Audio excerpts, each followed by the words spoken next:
Bonjour Michel, alors aujourd'hui tu vas nous parler de la Grèce, on en parle beaucoup en ce moment. Comment tu vois la situation pour les Grecs aujourd'hui? Je crois qu'on est face à une situation effectivement très intéressante et à un défi qui est posé non seulement à la Grèce, mais aussi à l'Europe entière. Parce que on a un gouvernement qui a été élu par le peuple et qui doit aller négocier avec les instances européennes. Et les négociations sur les thèmes sur lesquels il négocie, on voit bien que l'Europe elle-même, les instances européennes ne sont pas prêtes à aller dans ce sens-là. Ça a été visible dès les premiers jours, on pourrait dire, puisque la Banque Centrale Européenne a coupé un des canaux de financement pour les banques grecques, ce qui était un message très fort envoyé au gouvernement de dire vous voyez où est la limite, elle est là. Hein. Donc est-ce que l'Europe, le défi, c'est de voir si l'Europe a la possibilité d'accepter qu'un peuple montre une volonté de transformer dans une direction qui n'est pas conventionnelle, et est-ce que l'Europe peut l'accepter, ou bien est-ce qu'elle dit non, nous avons notre mode de fonctionnement, il y a des choses qui ont été décidées avant avec la Grèce, il y a des plans qui ont été décidés, donc on s'en tient à cela. Et là, ça va être intéressant du point de vue démocratique, de voir est-ce qu'on a une écoute pour ce qui vient du peuple ou pas. Alors justement, le gouvernement donc grec, comment peut-il faire face à cette situation qui est nouvelle et qui est très particulière? Mais il a le choix ou bien de rester dans des discussions et des pourparlers conventionnels, c'est-à-dire basés sur la même approche de l'économie, qui est une économie de l'endettement, une économie du prêt à intérêt, à taux d'intérêt, tout un mode d'approche de la finance qui, si ils arrivent à négocier, et peut-être qu'ils arriveront à obtenir un certain nombre de choses, je crains que ça, au final, ça conduise à un pourrissement de la situation. Même s'ils obtiennent des petites victoires, je crains que ce soit des victoires à la Pyrrhus. Même si on parle de la Grèce, je prends cette image-là. Je crains qu'au fond, au cours des mois et des années, le peuple grec ne puisse pas réellement s'en sortir, ou alors au prix de sacrifices inacceptables pour la situation. Donc ça peut aussi conduire à des excès dans un sens ou dans un autre après. Et en même temps, on voit bien que c'est aussi une opportunité. Oui, c'est une opportunité. Oui. C'est une opportunité parce qu'il y a un champ nouveau. Hein, et qu'on peut, à ce moment-là, le gouvernement pourrait se saisir de cette opportunité à condition qu'il saisisse bien quelle est la vraie question qui est posée par la situation. Que demande la situation? Est-ce que nous pouvons continuer à essayer de rafistoler une économie qui est basée sur la finance, mais une finance qui elle-même est basée sur une économie virtuelle? Donc la financiarisation de l'économie, si on veut. L'économie est basée essentiellement là-dessus, dans le monde, aujourd'hui. On sait que entre 92 et 98% des échanges quotidiens sont pour l'économie spéculative, et que l'économie réelle, les échanges financiers sont réduits à la portion congrue. Donc le choix, pour moi le challenge pour la Grèce, c'est de voir est-ce que je veux prendre des mesures, est-ce que en tant que gouvernement, le gouvernement veut prendre des mesures pour se rendre indépendant de la sphère financière. Et ce qu'il faut savoir, c'est que aucun gouvernement qui a eu un mandat de transformer les choses, comme ça a été le cas par exemple avec Solidarność en Pologne, ou avec le Congrès national africain en Afrique du Sud, qui avait reçu des mandats.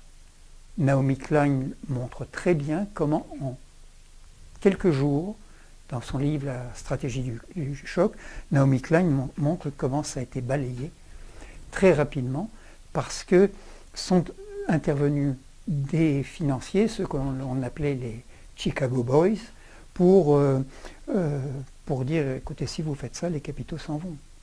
Et il faut voir qu'au fond, cette simple phrase, si vous faites comme ça, les capitaux s'en vont, suffit à bloquer toute évolution du système, tant qu'on est dépendant des capitaux pour pouvoir démarrer de nouvelles activités et de nouvelles choses, tant qu'on est dépendant de capitaux qui résultent d'une accumulation provenant du passé. C'est-à-dire des capitaux qui proviennent d'affaires qu'on a réalisées précédemment, des capitaux qui viennent de spéculations précédentes. Tout cet argent-là qui est prêt à s'investir ici ou là, s'il sent une menace par rapport à son existence ou par rapport à sa rentabilité, il s'en va immédiatement. Et ceci suffit à bloquer toute évolution. Donc en fait, la situation est complètement insoluble. Elle est insoluble. Tant que l'on reste dans cette logique de cette dépendance par rapport à l'argent accumulé dans le passé et qui est entre les mains des investisseurs. Il faut donc introduire de nouvelles possibilités. Alors, qu'est-ce que tu préconises, Michel ? Je crois qu'il y aurait plusieurs choses à préconiser, mais je crois qu'il faudrait d'abord agir sur 4 axes principaux. Le reste pourrait se mettre en place après. Mais ces 4 axes principaux sont essentiels. La première chose que je ferais, si j'étais la Grèce, ça paraît prétentieux bien sûr, mais la première chose, ce serait de sécuriser les dépôts des épargnants.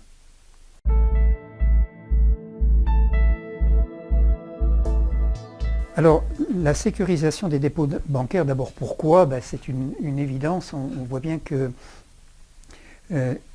dès qu'il y a un risque, et c'est ce qui s'est passé avec l'élection de la victoire de Syriza, c'est que les gens ont retiré une partie de leurs économies de la banque.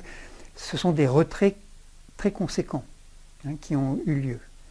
Si ça continuait comme ça, s'il y avait de nouvelles craintes, il pourrait y avoir une masse de retraits qui pourrait faire que le système bancaire s'effondrerait. Et bien sûr, il y aurait le risque que les épargnants, ou même les déposants tout simplement, leur salaire, qui déposent chaque mois, s'ils ont un salaire, eh bien s'ils le retirent, ou s'ils le retirent trop tard surtout, alors ils le perdent. Donc, il est essentiel de prendre des mesures qui sécurisent ces dépôts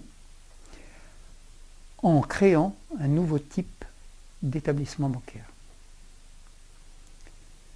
Ce nouveau type d'établissement bancaire, c'est ce que je propose dans mon livre « Dépolluer l'économie », ce que j'appelle la banque de monnaie de consommation.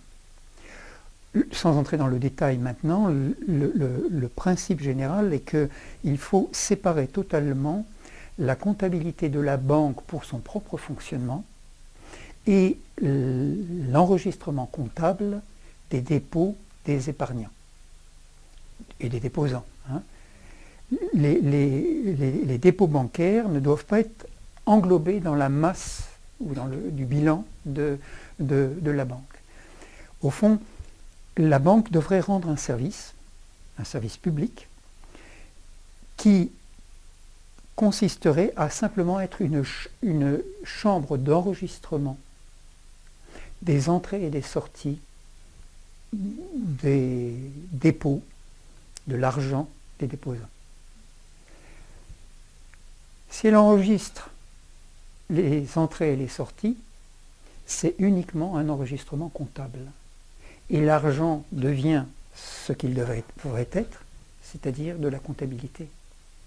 La monnaie au fond, ça c'est une chose vers laquelle on a eu beaucoup de mal à évoluer, mais il faudrait franchir ce pas maintenant, faire en sorte que la monnaie ne soit qu'une pure unité de compte, c'est-à-dire qu'elle soit finalement de la comptabilité.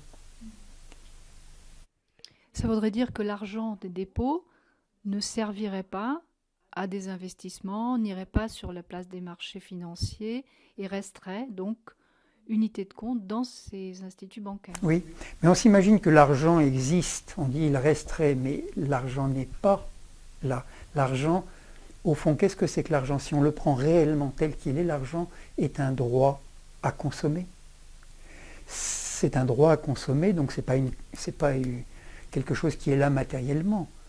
Dans les coffres de la banque, dans les caisses de la banque, il n'y a pas cet argent-là. C'est uniquement des écritures de compte à compte. Il n'y a pas à dire il est là ou il n'est pas là. On a simplement enregistré. Et alors le gros avantage que vous avez avec ça, quand on fait de cette façon-là, c'est que supposons qu'une telle banque n'ait plus suffisamment d'activité et qu'elle s'arrête. Elles doivent s'arrêter. Dans les schémas habituels, une banque qui fait faillite, on perd tous les dépôts. Sauf s'il y a une garantie de l'État, mais sinon on perd ses dépôts. Si l'argent est purement un enregistrement comptable, eh bien vous êtes dans la même situation qu'avec par exemple une entreprise qui a sa comptabilité chez un expert comptable.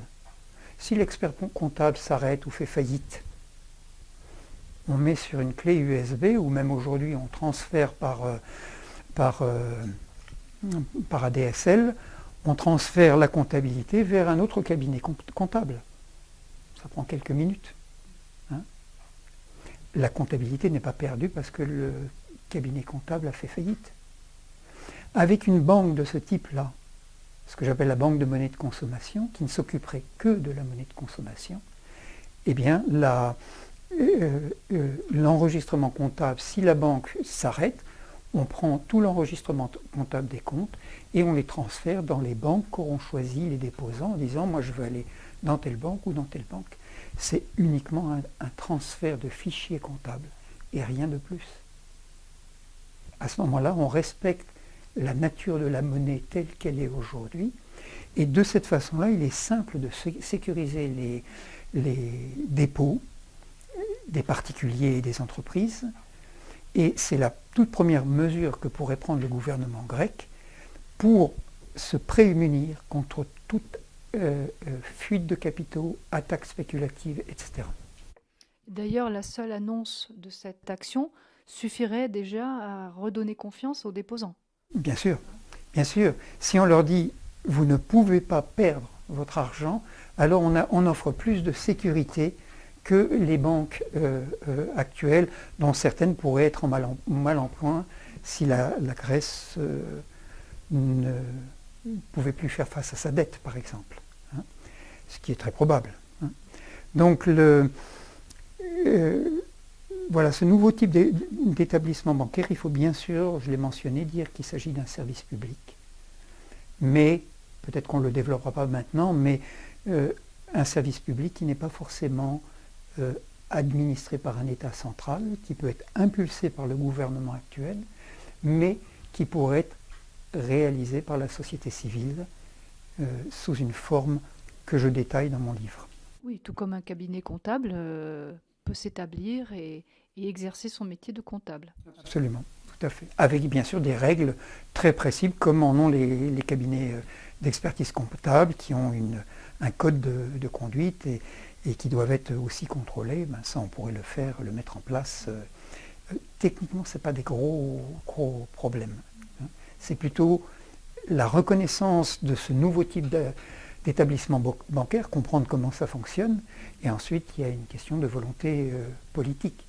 Mais Syriza est dans une situation excellente pour ça, puisqu'il dispose d'une majorité avec l'aide d'un autre parti, mais il pourrait très bien obtenir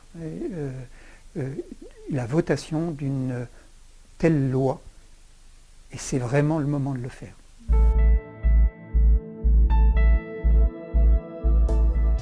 Oui, il s'agirait d'instaurer un système de prêt à taux zéro.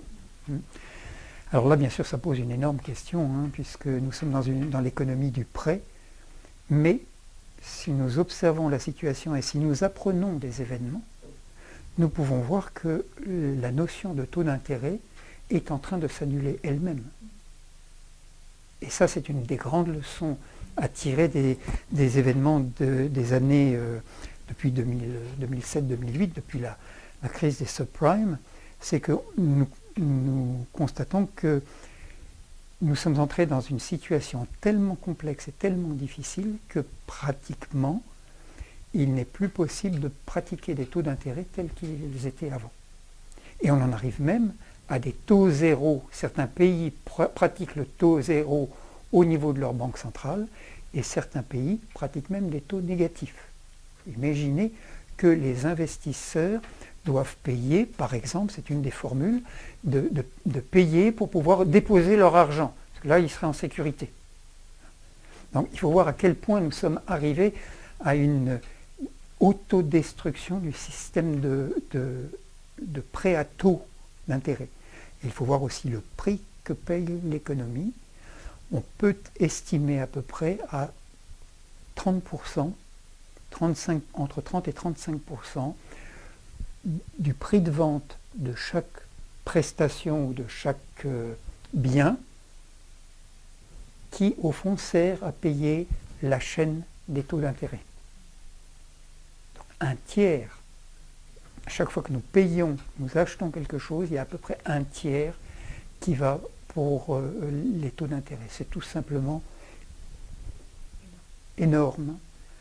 Et au fond, on se demande, mais comment n'a-t-on pas encore réalisé la nature du problème et comment n'a-t-on pas pris les mesures qui permettraient de prêter à taux zéro, c'est-à-dire d'arrêter et de rendre l'intérêt illégal. Je crois que ça, c'est vraiment la conclusion à laquelle il faut arriver. Je dis arriver au niveau global maintenant, et au niveau d'un pays, par exemple, comme la Grèce, c'est indispensable de se rendre compte que le fait de faire de l'argent avec de l'argent a quelque chose d'indécent, comme le disait George Soros. Et que maintenant, il faut tourner résolument la monnaie dans une autre direction. C'est ce que j'appelle la monnaie orientée future. Parce qu'au fond, qu'est-ce qui fait qu'un prêt peut être remboursé? On dit, mais il faut qu'il y ait un apport de capital, par exemple, etc. Mais ce n'est pas ça qui fait qu'un prêt, qui fait la valeur d'un prêt. Ce qui fait la valeur d'un prêt, c'est ce qui va venir. C'est les activités qui vont être mises en route grâce à ce prêt et la fiabilité, la solidité de ces activités, du projet, qui va faire que le prêt va être remboursé. Donc l'argent qui est accumulé avant et qui vient pour un investissement, qui devient un levier pour pouvoir multiplier la possibilité d'investir, multiplié par 8 à peu près, c'est tout simplement une non-réalité. C'est parce qu'on reste prisonnier de schémas anciens et qu'on n'entre pas dans une monnaie comptabilité, on n'entre pas dans une monnaie qui est un droit à consommer, on entre simplement on reste sur une monnaie qui est une quantité, une marchandise en fait. Et l'économie est rendue malade par ça. Donc il faut, je crois, arriver à se dire, mais on peut très bien financer des activités à partir de la solidité, la valeur d'un projet et des porteurs du projet. Les deux sont importants. Si on a une bonne équipe pour porter un projet et un projet qui tient la route, eh bien les rembourserons viendront par là. Parce que de toute façon, ils ne peuvent pas venir par un autre biais. Donc, enlevons cette illusion qu'on a besoin de s'adosser à un capital, qu'une banque doit avoir 8%, 9% de fonds propres pour pouvoir prêter de l'argent, etc. Tout ça est en train de voler en éclats et la crise des subprimes a contribué à faire voler en éclats ce mythe, cette illusion. Donc, orientons-nous vraiment vers le futur, vers ce qui veut se créer dans l'économie réelle, et seulement pour l'économie réelle, et créons des instituts de financement, je les appelle comme ça, pour les différencier des banques de monnaie de consommation. Créons des instituts de financement, services publics là encore, qui ont comme service à rendre à l'ensemble de la société d'étudier les projets, de voir leur validité, de les faire corriger éventuellement, améliorer, etc.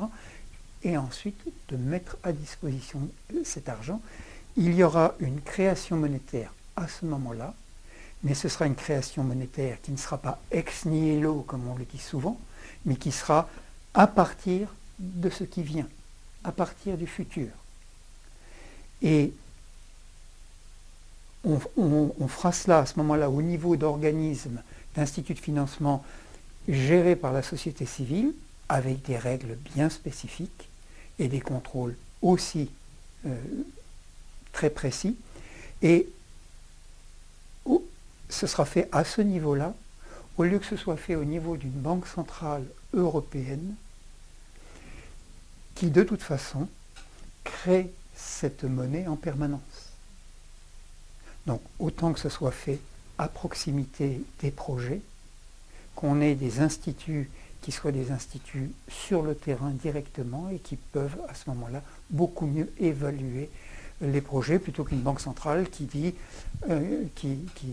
qui rachète soit des créances, des dettes d'un gouvernement ou possédées par les banques, et donc des dettes qui éventuellement ne seront pas remboursées et qui s'avéreront être du vent, et beaucoup plus du vent que ce qui sera fait sur le terrain par ces instituts de financement. Donc je crois que la Grèce pourrait se sortir de là, parce qu'à ce moment-là, elle pourrait créer la monnaie dont elle a besoin, mais dans certaines règles, en adoptant des règles très très précises. Et là, il faudra que la Grèce ait une certaine discipline que peut-être elle n'a pas eu dans le passé. Alors comment la Grèce pourrait-elle mettre en place ce dispositif, puisque les traités européens empêchent les pays justement d'émettre leur propre monnaie? Oui, bien sûr, ça pose un problème, mais c'est là qu'il y a de la vraie négociation à faire. Est-ce qu'il vaut mieux une négociation conventionnelle, comme je disais tout à l'heure, qui conduira à un pourrissement de la situation, ou est-ce qu'il vaut mieux négocier en disant « laissez-nous faire cette expérience-là. Nous avons quelque chose de nouveau à faire, laissez-nous le tenter. Laissez-nous le faire, de toute façon, vous avez beaucoup moins de risques qu'avec la situation telle qu'elle est maintenant. »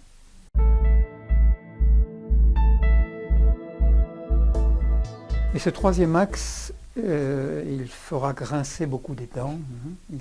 Je dis qu'il s'agit de maintenant faire en sorte que les profits aillent vers l'économie réelle. Qu'est-ce que ça veut dire? Au fond, ça pose la question à qui appartiennent les profits. Et cette question n'a pas été résolue ni par le capitalisme, bien sûr, ni par le marxisme. Puisque le marxisme disait les profits appartiennent à l'État, c'est l'État qui devient propriétaire du capital des entreprises. Et on n'a pas résolu la vraie question. La vraie question est la suivante. Le capital peut-il avoir une durée indéterminée? Au fond, lorsque nous empruntons pour acheter une voiture, le banquier ne nous dit pas « Ok, je suis propriétaire de la voiture toute la vie ». Nous remboursons, mais nous sommes propriétaires de la voiture.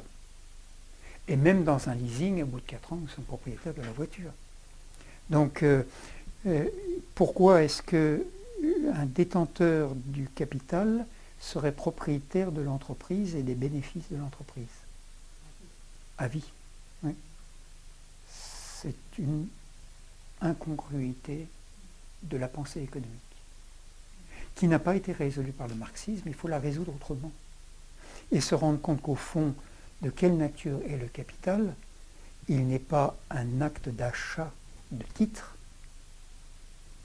Le capital est au fond de l'argent de prêt. C'est du prêt qui est consenti et que l'on va rembourser, et à un moment donné, ce prêt sera éteint, comme on dit, et il n'apparaîtra plus au bilan de l'entreprise. Et à ce moment-là, on ouvre un champ complètement nouveau, une question, mais les bénéfices à qui appartiennent-ils? Pour répondre à cette question, il faut regarder, mais qui permet ces bénéfices? Et les capitalistes disaient, j'aime pas le mot capitaliste parce qu'il a une connotation péjorative et je ne veux absolument pas porter de jugement sur les personnes, mais les détenteurs du capital disent « sans nous, vous ne pouvez pas démarrer l'entreprise ». Donc, ça nous revient. Les travailleurs disent « sans nous, il n'y a pas de produit ». Donc, c'est à nous que reviennent les bénéfices. Et on connaît ce discours, cette guéguerre en fait entre les deux, mais en réalité, il faut élargir la chose considérablement. Parce que si vous n'avez pas un bon réseau de routes, si vous n'avez pas un bon réseau ferré, un bon réseau d'électricité, etc., vous n'aurez pas de bénéfices, les entreprises ne feront pas du bénéfice. Si vous n'avez pas un bon système d'éducation, vous n'aurez pas les personnes, les collaborateurs qu'il vous faut dans l'entreprise, et les bénéfices n'apparaîtront pas comme ils devraient apparaître. Si les gens ne sont pas en bonne santé, s'ils sont malades les 3/4 du temps, si vous n'avez pas un bon système médical, etc., vous n'aurez pas les bénéfices dans les entreprises. En réalité, on s'aperçoit que c'est l'ensemble de la vie sociale qui fait que les bénéfices sont là, y compris les clients d'ailleurs. Il faut comme peut-être un petit peu penser que sans les clients, l'entreprise n'aurait pas, tout simplement pas de vente. Hein. Donc il faut élargir énormément, et c'est là que je trouve que la pensée économique est insuffisante. On est resté sur des schémas, sur des rails. Et il nous faut regarder maintenant l'ensemble d'économie, développer une vision globale. Et si l'on fait ça, à ce moment-là, on se rend compte que les bénéfices appartiennent à tout le monde, donc ils doivent aller vers l'ensemble de la société. Comme les bénéfices n'appartiennent plus aux détenteurs du capital, il n'y a plus de détenteurs du capital selon ma proposition, bien sûr, elle n'est pas réalisée, mais selon ma proposition, eh bien, à ce moment-là, le prêt qui est fait, qui peut venir d'un institut de financement, le prêt qui est fait pour le démarrage d'une entreprise viendrait d'un institut de financement, serait remboursé au fur et à mesure. Donc, avoir du capital, si on a un bon projet, ne deviendrait plus à ce moment-là un parcours du combattant qui se solde souvent par un échec. Beaucoup de gens qui avaient des projets valables se sont confrontés au fait qu'ils n'avaient pas l'argent parce que les banques ne prêtent pas. Et qu'il faut trouver un rendement. Si vous n'avez pas un rendement de 8-10%, votre projet n'intéressera pas un investisseur, etc. Donc, une mesure comme celle-là permettrait au gouvernement grec, s'il l'introduisait, de créer une dynamique de création d'entreprises et de relance de l'économie, ce dont la Grèce a le plus besoin. C'est de ça qu'elle a besoin. Ce n'est pas d'un accord avec Bruxelles pour etc. L'important, c'est que l'économie grecque puisse redémarrer. Alors ça suppose, bien sûr, ça ouvre la voie vers une modification du statut du capital action. Je ne vais pas détailler comment il pourrait le faire. On pourrait prendre des mesures très simples au niveau législatif pour ça. Ça poserait d'énormes problèmes chez ceux qui détiennent les actions actuellement. Mais il y a des solutions à trouver qui ne feraient pas que les gens ne perdraient rien du tout, mais qui feraient que c'est viable. Et l'autre chose aussi, c'est qu'il faudrait créer un troisième type d'institution financière. J'ai parlé des banques de monnaie de consommation, des instituts de financement. Et le troisième type que je détaille dans mon livre Dépolluer l'économie, c'est ce que j'appelle les fonds de monnaie de contribution. C'est-à-dire qu'il y ait des fonds qui puissent qui soient gérés par la société civile et qui puissent collecter l'argent qui vient ainsi des entreprises pour le diriger vers ce dont nous avons parlé, c'est-à-dire en grande partie ce qui est financé aujourd'hui par l'État et toute l'économie non marchande. C'est-à-dire l'économie qui serait en réalité la plus créatrice d'emplois si elle avait les moyens d'exister. Oui, car dans cette branche-là, il y a énormément de besoins en fait qui ne sont pas couverts. Ah oui, énormément. Et vous avez un taux de chômage de 27% à peu près en Grèce actuellement. Si on veut relancer l'économie grecque, il faut que les gens aient un travail, qu'ils aient une rémunération, et qu'à partir de là, ils deviennent des consommateurs, ce qui fait que les entreprises grecques pourront développer leur activité et l'économie grecque se mettra à tourner. Donc je crois que c'est une des mesures les plus urgentes que de faire que l'ensemble des surplus de l'économie aille financer le secteur non marchand, l'éducation, la santé, la culture, etc., pour que des emplois soient créés et que ça permette que l'économie s'équilibre peu à peu.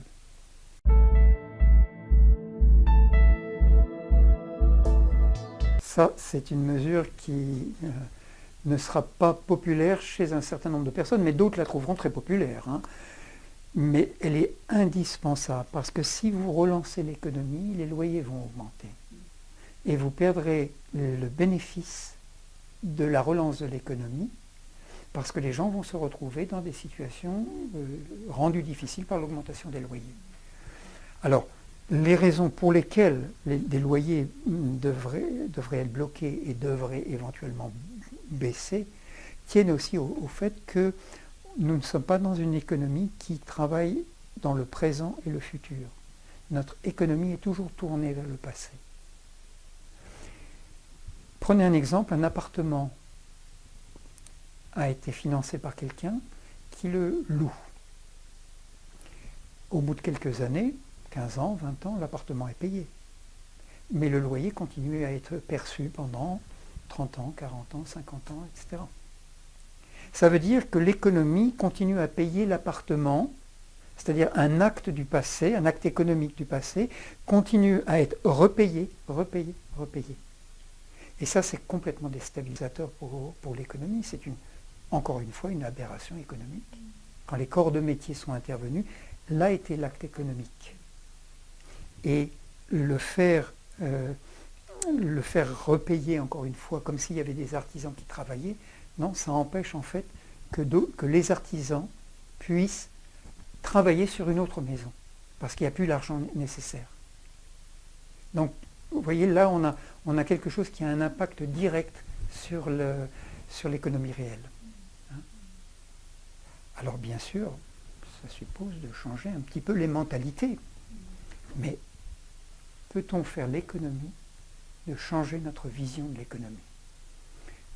C'est peut-être ce que devrait se poser comme question le gouvernement grec, qui pourrait se poser cette question et oser aller dans des directions entièrement nouvelles.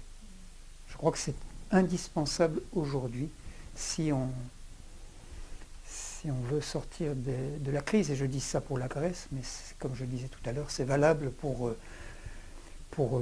tous les pays, et notamment les pays du sud de l'Europe, mais après ça gagnera les autres pays aussi, il ne faut pas se faire d'illusions. On voit bien comment la marée du chaos avance, le tsunami du chaos avance, et il nous faut réagir face à ça en ne faisant pas du neuf avec du vieux.